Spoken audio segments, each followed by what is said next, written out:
Welcome dear friends, today we explain class 10th lesson to Nelson Mandela long walk to freedom.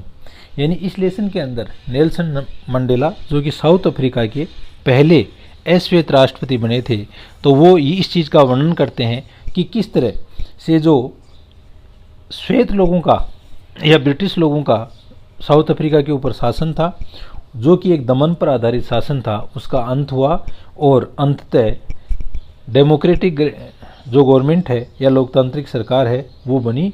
और आज इसका जो inauguration day है या उद्घाटन डे है, उसके ऊपर नेल्सन मंडेला है वो इसकी व्याख्या कर रहे हैं। जो ये आज़ादी प्राप्त की गई, इसके अंदर एक लंबा समय लगा और कई लोग हैं उन्होंने अपना बलिदान इसके अंदर दिया, उसके तहत ये आज़ादी है वो साउथ अफ्रीका को मिलती है।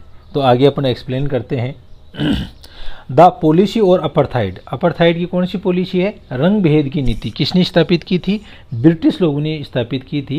यानी अफ्रीका के जो अश्वेत लोग हैं उनके ऊपर ब्रिटिश जो श्वेत लोग हैं उनका शासन स्थापित हो गया था। और ये शासन है वो क्रूलिटी, रंग भेद और क्रूलिटी है, निर्दयता के आधार पर, दमन या ऑपरेशन के आधार पर स्थापित था।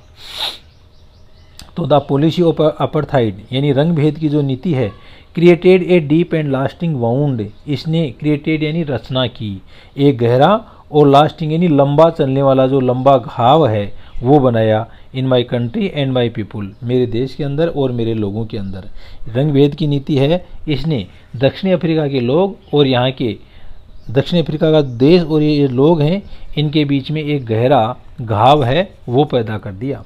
ऑल ऑफ अस, हम सब लोग, विल स्पेंड मैनी ईयर्स, हम लोगों ने बहुत से वर्ष या बहुत सा जो समय है वो इसके अंदर स्पेंड यानी खर्च किया है।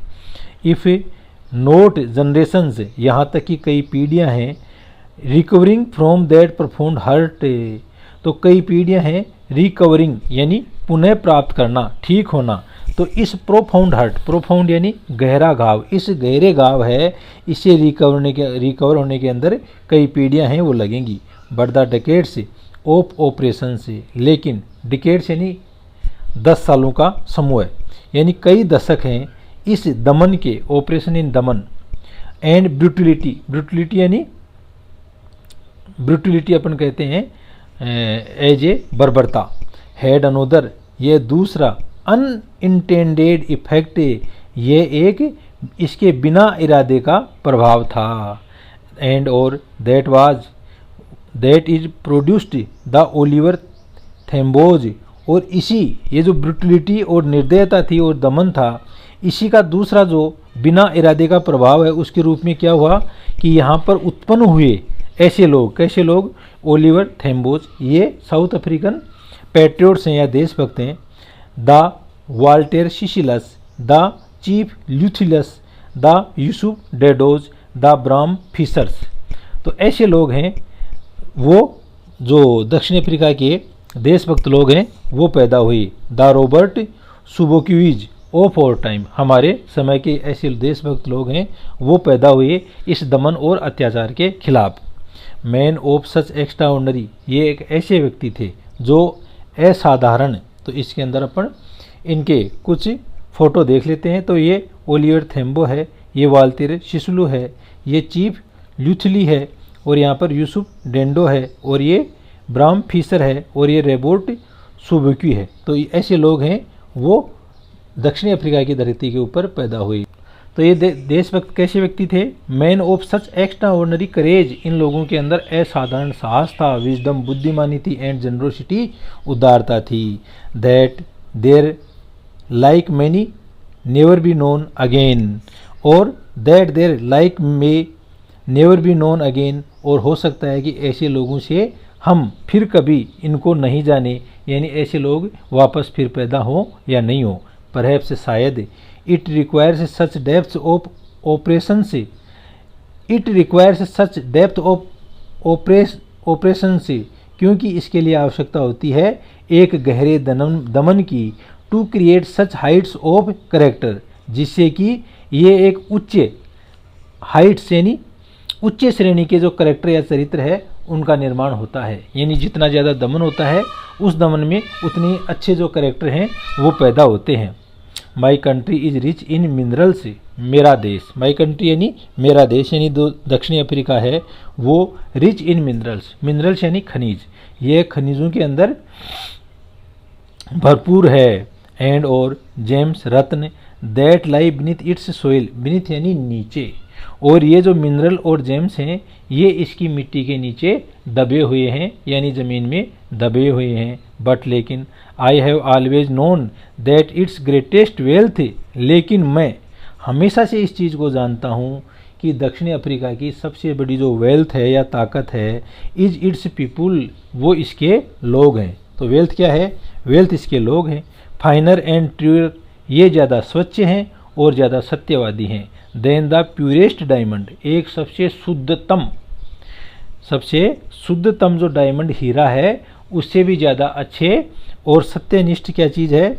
ये इसके लोग हैं। यानी दक्षिणी अफ्रीका की सबसे बड़ी पूंजी है वो इसके लोग हैं। यहाँ पर नेल्सन मंडेला कहता है it is from these comrades, it is from these comrades, comrades साथी को बोलते हैं, साथ काम करने वाले को कॉमरेड बोलते हैं। तो ये वो लोग साथी हैं इन द स्ट्रगल, जो कि इस संघर्ष के अंदर साथ थे। That I learned the meaning of courage, और इनके साथ रह कर के ही मैंने करेज या साहस क्या होता है उसका अर्थ समझा। टाइम एंड अगेन, और समय के साथ पुनः। आई have seen man and women, मैंने मतलब पुरुष और महिलाओं को देखा है रिस्क जोखिम के अंदर, and give their lives for an idea, और उन लोगों ने अपना जो जीवन है, लाइव यानी जीवन, अपना जीवन है वो एक विचार के लिए दे दिया।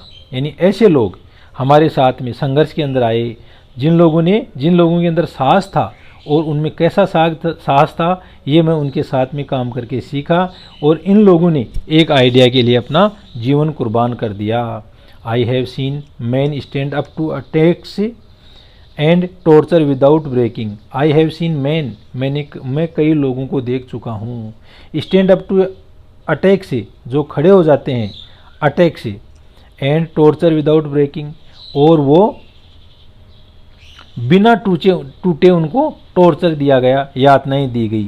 शोइंग ए स्ट्रेंथ, इन लोगों ने एक ताकत है वो प्रदर्शित की। शोइंग ए स्ट्रेंथ, स्ट्रेंथ ताकत को बोलते हैं, तो इन लोगों ने एक ऐसी ताकत है वो दिखाई।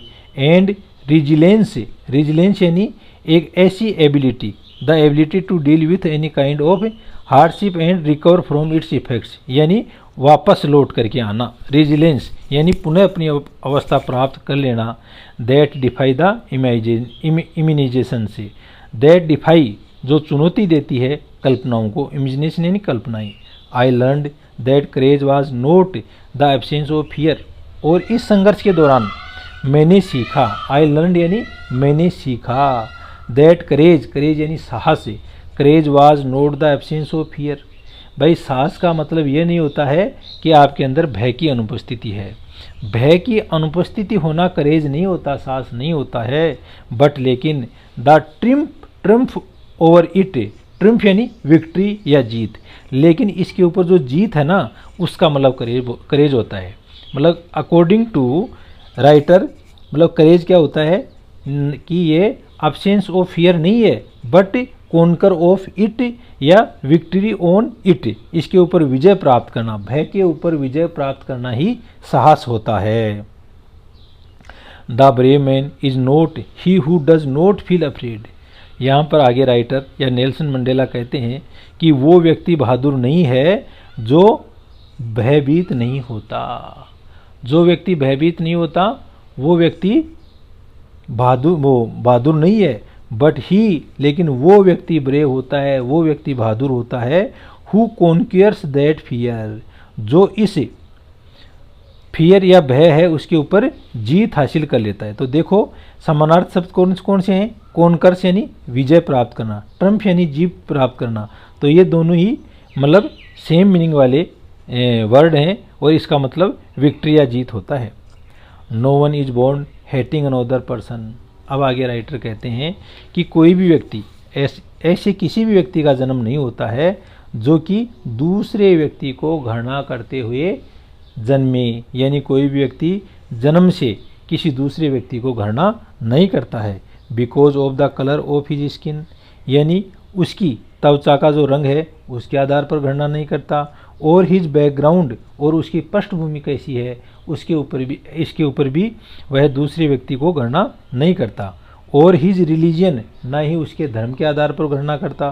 People must learn to hate, और इससे यह मालूम चलता है क्योंकि कोई भी व्यक्ति है वो जन्म से किसी व्यक्ति को घृणा नहीं करता, इसका मतलब ये हो गया कि people must learn to hate, यानी लोगों को घृणा करना सिखाया जा सकता है, लोगों को घृणा करना सिखाया जा सकता है। एंड और if they can learn to hate, और यदि ये लोग हैं वो घृणा करना सीख सकते हैं, they can be taught to love, तो इन्हीं लोगों को लव यानी प्रेम करना भी सिखाया जा सकता है। यानी यदि लोगों को घृणा करना सिखाया जा सकता है तो इन लोगों को प्रेम करना भी सिखाया जा सकता है। एंड और if they can learn to hate, और यदि ये लोग हेट यानी घृणा करना सीख जाएंगे, they can be taught to love, तो इन लोगों को प्रेम करना भी सिखाया जा सकता है। For love comes more naturally to the human heart, और सबसे बड़ी क्या है कि जो प्रेम करना है वो मानव के हृदय के अंदर मोर नेचुरली ज़्यादा स्वाभाविक रूप से आ जाता है, यानी आदमी प्रेम करना ज़्यादा स्वाभाविक रूप से या इजीली तरीके से सीख सकता है देन इट्स अपोजिट, इसके विपरीत। अब यहाँ पर राइटर नेल्सन मंडेला कहता है कि कोई भी व्यक्ति है वो जन्म से घृणा करना उसको नहीं आता है, यानी उसको यहाँ जन्म करने के बाद में उसको स्किन के आधार पर, बैकग्राउंड के आधार पर, रेस के आधार पर, रिलीजन के आधार पर उसको घृणा करना सिखाया जाता है। और जिस प्रकार से एक व्यक्ति को यदि घृणा करना सिखाया जा सकता है तो उसको प्रेम करना भी सिखाया जा सकता है। और इसका कारण क्या है कि घृणा की बजाय प्रेम करना है वो स्वाभाविक रूप से आदमी सीख लेता है। Even in the grimmest time, यानी ग्रीमेस्ट यानी सबसे जो कठोरतम या जो सबसे ज़्यादा जो हार्ड समय था ना इन प्रिजन, जेल के अंदर, जेल का सबसे जो हार्ड समय था, कठिन समय था, when my comrade and I were pushed to our limits, जब हमारे जो साथी लोग हैं और मेरे स्वयं को वर पुश्ड टू और लिमिट्स, हमारी सीमाओं तक हमें धकेल दिया गया, हमारी सीमाओं तक हमें सीमित कर दिया गया। I would see A glimmer, और उसी समय मैंने एक ऐसी ग्लीमर यानी चमक देखी ऑफ ह्यूमैनिटी, तो उसी समय मैंने एक मानवता की चमक देखी in one of the guards, जेल के अंदर जितने भी जो गार्ड या रक्षक होते हैं ना उनमें से एक गार्ड की आंखों के अंदर मैंने मानवता की झलक देखी।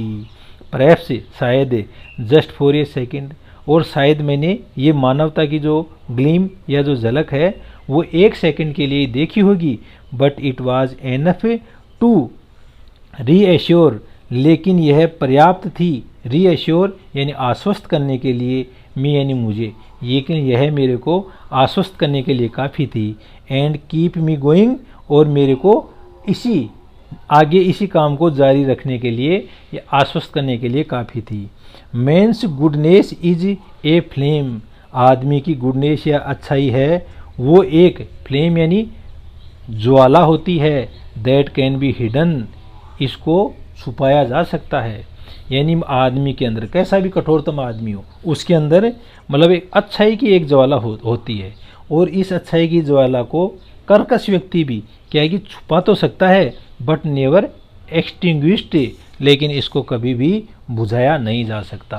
यानी इस मानवता की जो ज्वाला या अच्छाई की जो ज्वाला, अच्छाई की जो लो है उसको कभी भी बुझाया नहीं जा सकता। तो थैंक यू, आज इतना ही। नेक्स्ट पार्ट के अंदर अपन आगे का एक्सप्लेन करेंगे। ओके।